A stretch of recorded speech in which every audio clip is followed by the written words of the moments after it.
নিজের শরীর নিজেই বন্ধ করুন। আপনার কোনো কবিরাজের কাছে যাওয়ার কোনো প্রয়োজন নাই, কোনো ডাক্তারের কাছে যাওয়ার কোনো প্রয়োজন নাই।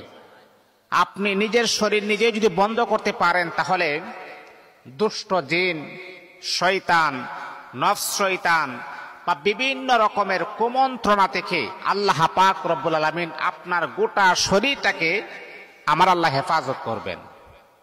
এই জন্য অনেক সময় আছে আমাদের শরীর যখন বন্ধ থাকে না, তখন বিভিন্ন রকমের জিন, শয়তান আমাদেরকে আমাদের শরীরের মাঝে কুমন্ত্রণা দেওয়া সৃষ্টি করে।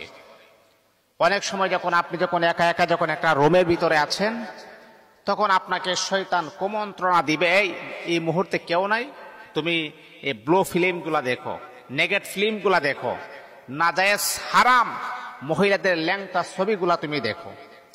এই যে আপনি এইরকমটা দেখলেন, দেখার পরে আপনার এক প্রকারের মাস্টার বেশন করার একটা উপক্রম তৈরি হয়েছে। তাহলে এটা কেন, কোন কারণে আপনি জানেন? এটার মূল কারণ হচ্ছে, মূল টার্গেটটাই হচ্ছে আপনার শরীর বন্ধ নাই বিদায়, আপনার শরীরটা এখনো বন্ধ করতে পারেন নাই বিদায় বিভিন্ন রকমের খারাপ খবিস জিন্নাত এবং শয়তান আপনাকে কুমন্ত্রণা দেওয়ার একটা চেষ্টা তারা করতেছে। এই জন্য বাবা, আমি আপনাকে বলবো, নিজের শরীরটাকে নিজে কিভাবে বন্ধ করবেন। আপনার শরীর যদি আপনি বন্ধ করে রাখতে পারেন, তাহলে অবশ্যই অবশ্যই আল্লাহ পাক রব্বুল আলামিন খারাপ জিন, শয়তান, মানুষ শয়তান থেকে আমার আল্লাহ আপনাকে হেফাজত করবেন। তাহলে এটা কিভাবে?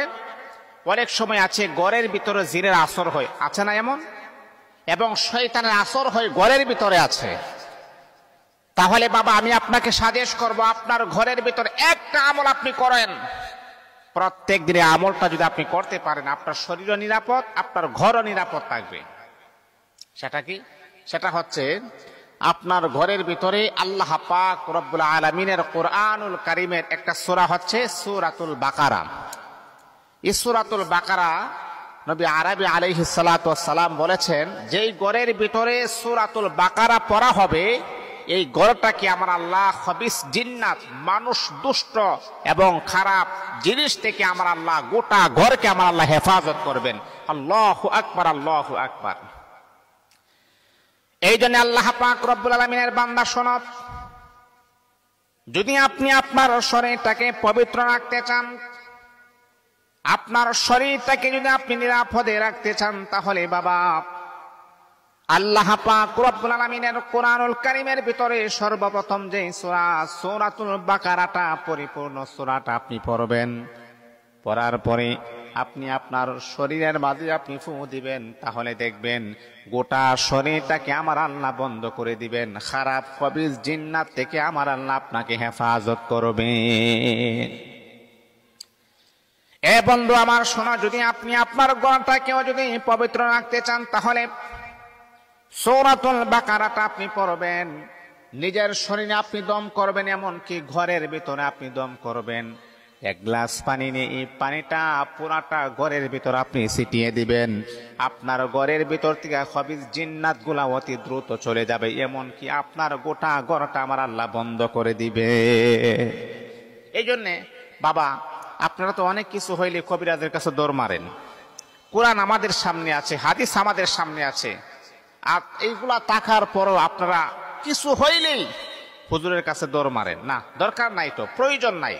আপনি জানবেন, জানার পরে আপনি বাস্তবে আমলটা পরিণত আপনি করবেন, ইনশাআল্লাহ কারোর কাছে যাওয়ার প্রয়োজন হবে না।